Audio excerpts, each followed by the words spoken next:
Welcome to techno Karthi. இந்த வீடியோல நம்ம எதை பற்றி பார்க்க போகிறோம் அப்படின்னு பார்த்தீங்கன்னா, நம்ம எப்படி வந்து சிக்னல் அப்படிங்கிற அந்த ஆப்பில் அனிமேட்டட் ஸ்டிக்கர்ஸும் அதுக்கப்புறம் வந்து பார்த்தீங்கன்னா GIF இமேஜஸும் வந்து பார்த்தீங்கன்னா நம்ம எப்படி சென்ட் பண்ணுறது அப்படிங்கிறத பார்க்க போகிறோம். நீங்கள் என்ன சர்ச் பண்ணாலும் வந்து பார்த்தீங்கன்னா அதோட GIFும் அதுக்கப்புறம் ஸ்டிக்கரும் வந்து பார்த்தீங்கன்னா உங்களுக்கு கிடைக்கும். ஸோ அது எப்படி நம்ம பண்ணுறது அப்படிங்கிறத பார்க்க போகிறோம். ஸோ வீடியோ வந்து பார்த்தீங்கன்னா கன்ஃபார்மாக யூஸ்ஃபுல்லாக இருக்கும். வீடியோக்குள்ளே போகிறதுக்கு முன்னாடி நீங்கள் என்ன இன்ஸ்டாகிராமில் ஃபாலோ பண்ணால் உடனே ஃபாலோ பண்ணிக்கோங்க. சப்ஸ்கிரைப் பண்ணாதவங்க கீழே இருக்க ரெட் கலர் பட்டன் உடனே கிளிக் பண்ணி சப்ஸ்கிரைப் பண்ணிக்கங்க. அப்போ தான் வந்து பார்த்தீங்கன்னா நான் போகிற வீடியோ வந்து பார்த்தீங்கன்னா உங்களுக்கு கிடைக்கும். ஸோ இப்போ வாங்க வீடியோக்குள்ளே போகலாம்.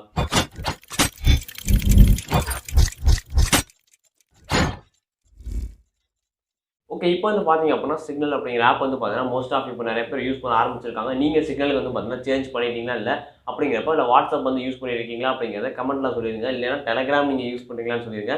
ஓகே, இப்போ வந்து இந்த ஆப்பில் நம்ம எப்படி வந்து பார்த்தீங்கன்னா அனிமேட்டட் ஸ்டிக்கர்ஸ் கிரியேட் பண்ணுறது, அதாவது என்னென்னா அனிமேட்டட் ஸ்டிக்கர்ஸ் கிரியேட் பண்ணுறது அப்படின்னா இதுக்கு வந்து நீங்கள் எந்த வித ஒரு ஆப் வந்து பார்த்தீங்கன்னா நீங்கள் இன்ஸ்டால் பண்ண தேவையில்ல. ஒரு தேர்ட் பார்ட்டி ஆப் நீங்கள் இன்ஸ்டால் பண்ணி அதில் வந்து பார்த்தீங்கன்னா ஸ்டிக்கர்ஸ் டவுன்லோட் பண்ணி அதை நீங்கள் ஆட் பண்ணி வந்து பார்த்தீங்கன்னா சென்ட் பண்ணணும் அப்படிங்கிற ஒரு அவசியமே கிடையாது. இதுக்கு வந்து பார்த்தீங்கன்னா இந்த சிக்னல் அப்படிங்கிற ஆப்லேயே வந்து பார்த்தீங்கன்னா ஒரு ஆப்ஷன் கொடுத்துருக்காங்க. ஸோ அதில் தான் வந்து பார்த்தீங்கன்னா பார்க்க போகிறோம். நீங்கள் நார்மலாக இந்த சிக்னல் ஆப்பில் நீங்கள் ஓப்பன் பண்ணிங்கன்னா உங்களுக்கு ஸ்டிக்கர் அப்படினாலே ஒரு 2 பேஜ் கிட்ட தான் வந்து பார்த்தீங்கன்னா இருக்கும். அதாவது என்னன்னா ஒன்று வந்து பார்த்தீங்கன்னா இந்த கேட், ரெண்டுமே கேட் தான். ஸோ கலர் வந்து பார்த்தீங்கன்னா சில ரியாக்ஷன்லாம் வச்சு பார்த்தீங்கன்னா அந்த 2 இமேஜஸ் மட்டும் தான் இருக்கும். 2 பேஜஸ் மட்டும் தான் வந்து பார்த்தீங்கன்னா ஸ்டிக்கர்ஸ் உங்களுக்கு கொடுத்துருப்பாங்க. பட் நம்ம சர்ச் பண்ண போகிறது என்னன்னா நீங்கள் ஒரு இன்ஸ்டாகிராம் யூஸ் பண்ணியிருந்தீங்க அப்படின்னா உங்களுக்கு தெரியும். அதாவது நீங்கள் அதில் ஒரு GIF ஏன்னா நீங்கள் என்ன சர்ச் பண்ணாலும் வந்து பார்த்தீங்கன்னா சேட் பண்ணும்போது அந்த சர்ச்சுக்கு ஏற்ற மாதிரி அந்த சர்ச்சுக்கு மேட்ச் ஆகிற மாதிரி ஒரு GIF வந்து பார்த்தீங்கன்னா உங்களுக்கு கிடைக்கும். GIF இமேஜை நீங்கள் வந்து பார்த்தீங்கன்னா சென்ட் பண்ணலாம். சென்ட் பண்ணிங்கன்னா அது வீடியோ மாதிரி அது 2 செகண்ட் 3 செகண்ட் வீடியோ அந்த மாதிரி வந்து பார்த்தீங்கன்னா சென்ட் பண்ணலாம். அதே மாதிரி நீங்கள் வந்து பார்த்தீங்கன்னா ஒரு ஸ்டிக்கராகவும் வந்து பார்த்தீங்கன்னா சென்ட் பண்ணலாம். இதுக்கு நீங்கள் என்ன பண்ணணும் அப்படின்னா உங்களுடைய சிக்னல் அப்படிங்கிற ஆப் வந்து பார்த்தீங்கன்னா நீங்கள் ஓப்பன் பண்ணிக்கணும். உங்களுடைய சிக்னல் ஆப் ஓப்பன் பண்ணதுக்கப்புறம் நீங்கள் யாருக்கு வந்து பார்த்தீங்கன்னா அனிமேட்டட் ஸ்டிக்கர்ஸோ இல்லை அப்படிங்கிறப்ப GIF அந்த இமேஜை நீங்கள் வந்து பார்த்தீங்கன்னா சென்ட் பண்ணணும்னு நினைக்கிறீங்களோ அவங்களுடைய சேட்டை வந்து பார்த்தீங்கன்னா நீங்கள் செலக்ட் பண்ணிவிட்டு அது கீழே என்னன்னா உங்களுக்கு அந்த எமோஜி சிம்பிளாக கொடுத்துருப்பாங்க இல்லையா, அந்த எமோஜிஸ் அதுக்கப்புறம் வந்து பார்த்தீங்கன்னா பக்கத்தில் ஸ்டிக்கர் சிம்பிள் கொடுத்துருப்பாங்க. அந்த ஸ்டிக்கர் சிம்பிள் கொடுத்தீங்க அப்படின்னா உங்களுக்கு நார்மலாக டிஃபால்ட்டாக கொடுத்துருக்குற அந்த 2 பேஜ் வந்து பார்த்தீங்கன்னா உங்களுக்கு கிடைக்கும். அதாவது என்னன்னா அந்த நார்மலான கிட்டன் இமேஜஸ்லாம் வந்து பார்த்தீங்கன்னா உங்களுக்கு கிடைக்கும். நீங்கள் என்ன பண்ணணும் அப்படின்னா நீங்கள் வந்து அந்த சேட்டை தான் நீங்கள் என்ன டைப் பண்ணுறதுக்கு ரைட் சைடில் டைப் பண்ணுறதுக்கு நேராக வந்து பார்த்தீங்கன்னா ஒரு ப்ளஸ் சிம்பிள் மாதிரி கொடுத்துருப்பாங்க. ஸோ ப்ளூ கலரில் வந்து பார்த்தீங்கன்னா அந்த ப்ளஸ் சிம்பிள் கொடுத்துருப்பாங்க. ஸோ அதை நீங்கள் செலக்ட் பண்ணணும். அதை நீங்கள் செலக்ட் பண்ணிங்க அப்படின்னா நீங்கள் உங்களோட இமேஜஸ் தான் சென்ட் பண்ணுற மாதிரி இருக்கும். அதுக்கு கீழே ஸ்டிக்கர்ஸ் அப்படின்னு ஒரு ஆப்ஷன் கொடுத்துருப்பாங்க. பக்கத்தில் லொக்கேஷன் அதுக்கப்புறம் ஃபைல்ஸ் அந்த மாதிரி கொடுத்துருப்பாங்க.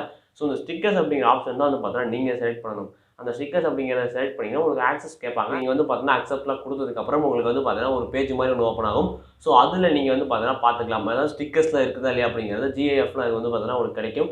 பக்கத்துலேயே வந்து பார்த்தீங்கன்னா உங்களுக்கு ஸ்டிக்கர்ஸ் வந்து பார்த்தீங்கன்னா கிடைக்கும். ஸ்டிக்கர்னா ஒரு இமேஜ், GIFனா ஒரு 2 செகண்ட் இல்லை 3 செகண்ட் வந்து பார்த்தீங்கன்னா அது ஒரு வீடியோ உங்களுக்கு வந்து பார்த்தீங்கன்னா இந்த மாதிரி கிடைக்கும். உங்களுக்கு அது தேவையில்லை அப்படின்னு நினச்சிங்கன்னா நீங்கள் மேலே வந்து பார்த்தீங்கன்னா சர்ச் பண்ணிக்கலாம். அதற்கான சர்ச் பாரும் வந்து பார்த்தீங்கன்னா மேலேயே கொடுத்துருக்காங்க. கீழே வந்து பார்த்தீங்கன்னா நீங்கள் போக போக ஸ்வைப் பண்ண உங்களுக்கு வந்து பார்த்தீங்கன்னா நிறைய ஸ்டிக்கர்ஸ் வந்து பார்த்தீங்கன்னா கொடுத்துருப்பாங்க. நிறைய GIF வந்து பார்த்தீங்கன்னா கொடுத்துருப்பாங்க. ஸோ ஆனால் தமிழில் வந்து பார்த்தீங்கன்னா உங்களுக்கு கிடைக்காது. நீங்கள் வந்து பார்த்தீங்கன்னா இங்கிலீஷில் செலக்ட் பண்ணுற மாதிரி தான் இருக்கும். தமிழில் செலக்ட் பண்ணுறது எப்படி அப்படிங்கிறது நான் இன்னொரு வீடியோவாக போட்டுறேன். இந்த மாதிரி நீங்கள் இங்கிலீஷில் வந்து பார்த்தீங்கன்னா இந்த ரியாக்ஷனோட இந்த டைலாக் கூட வந்து பார்த்தீங்கன்னா நீங்கள் டவுன்லோட் பண்ணிக்கலாம். பக்கத்தில் ஸ்டிக்கர்ஸ் அப்படின்னு கூட வந்து பார்த்தீங்கன்னா கொடுத்துருப்பாங்க. நீங்கள் சர்ச் பண்ணுறதுக்கு வந்து பார்த்தீங்கன்னா ஸ்டிக்கராகவும் இருக்கும், அதே மாதிரி GIFாகவும் இருக்கும். நீங்கள் ஸ்டிக்கராக சென்ட் பண்ணால் வந்து பார்த்தீங்கன்னா அது கொஞ்சம் சீக்கிரமாக வந்து பார்த்தா உங்களுக்கு சென்ட் ஆயிரும். நீங்கள் GIFாக சென்ட் பண்ணீங்க அப்படின்னா கொஞ்சம் டைம் எடுத்துக்கும் லோட் ஆகிறதுக்கு. ஸோ அதனால் நீங்கள் என்ன பண்ணாலும் ஒரு GIFாக சென்ட் பண்ணுறத விட ஸ்டிக்கராக வந்து பார்த்தீங்கன்னா நீங்கள் சென்ட் பண்ணிக்கலாம். ஸோ இப்போ உங்களுக்கு நீங்கள் என்ன செலக்ட் பண்ணணுமோ அப்படிங்கிறத நீங்கள் சர்ச் பண்ணியும் பார்த்துக்கலாம். இல்லை அப்படிங்கிறப்ப நீங்கள் ஸ்ட்ரெயிட்டாக அதுலேருந்து செலக்ட் பண்ணலாம். செலக்ட் பண்ணிங்கன்னா உங்களுக்கு வந்து பார்த்தீங்கன்னா ஒரு ஆப்ஷன் கேட்கும். என்னன்னா நீங்கள் அந்த GIFோட எக்ஸ்ட்ரா ஏதாச்சும் டைப் பண்ணணுமா அந்த மாதிரி உங்களுக்கு வந்து கேட்பாங்க. ஸோ நீங்கள் எக்ஸ்ட்ரா டைப் பண்ணணும்னு நினச்சிங்க அப்படின்னா எக்ஸ்ட்ரா வந்து பார்த்தீங்கன்னா டைப் பண்ணலாம். இல்லை அப்படிங்கிறப்ப ஏதாவது ஒரு இமேஜ் நீங்கள் நடுவில் ஆட் பண்ணணும் அந்த மாதிரி நினச்சிங்கனாலும் வந்து பார்த்தீங்கன்னா நீங்கள் ஆட் பண்ணலாம். அந்த மாதிரி கூட வந்து பார்த்தீங்கன்னா உங்களுக்கு ஆப்ஷன் கொடுத்துருக்காங்க. என்னன்னா ஒரு இமேஜ் ஆட் பண்ணுற மாதிரி கூட கொடுத்துருக்காங்க. ஸோ நீங்கள் நடுவில் இமேஜ் டெக்ஸ்ட் அந்த மாதிரிலாம் வந்து பார்த்தீங்கன்னா நீங்கள் ஆட் பண்ணிக்கலாம். ஆட்லாம் பண்ணி முடிச்சதுக்கப்புறம் கீழே சென்ட் சிம்பிள் வந்து பார்த்தீங்கன்னா இருக்கும். ஸோ அதை நீங்கள் செலக்ட் பண்ணிங்கன்னா போதும். என்னன்னா அந்த அனிமேட்டட் ஸ்டிக்கரோ இல்லை GIF ஃபார்மேட் இமேஜோ அது வந்து பார்த்தீங்கன்னா அவங்களுக்கு சென்ட் ஆயிரும். ஸோ இந்த மாதிரி தான் வந்து பார்த்தீங்கன்னா ஒரு ஆப் யூஸ் பண்ணாமல் உங்களால் வந்து பார்த்தீங்கன்னா சிக்னல் அப்படிங்கிற ஆப்பில் ஒரு அனிமேட்டட் ஸ்டிக்கரை வந்து பார்த்தீங்கன்னா கிரியேட் பண்ண முடியும் அப்படிங்கிறத ஒரு அனிமேட்டட் ஸ்டிக்கர் வந்து பார்த்தீங்கன்னா சென்ட் பண்ண முடியும். நீங்களான ஒரு அனிமேட்டட் ஸ்டிக்கர் கிரியேட் பண்ண முடியுமா அப்படின்னா கிரியேட் பண்ணலாம். பட் அதுக்கு வந்து பார்த்தீங்கன்னா சில ஆப்லாம் வந்து பார்த்தீங்கன்னா நீங்கள் இன்ஸ்டால் பண்ணி சிக்னல் ஆப்பில் வந்து பார்த்தீங்கன்னா நீங்கள் ஒரு நீங்களானே ஒரு அனிமேட்டட் ஸ்டிக்கர் வந்து பார்த்தீங்கன்னா கிரியேட் பண்ணி கூட வந்து பார்த்தீங்கன்னா சென்ட் பண்ணலாம். இதெல்லாம் வந்து பார்த்தீங்கன்னா இந்த வீடியோ. ஸோ வீடியோ ஃபுல்லாக பிடிச்சிருந்துச்சு அப்படின்னா கீழே லைக் மட்டும் கிளிக் பண்ணிவிட்டு என்னோட அடுத்த வீடியோ பார்க்கணும்னு நினச்சிங்க அப்படின்னா சப்ஸ்கிரைப் பண்ணி சேர்த்து கிளிக் பண்ணிக்கோங்க.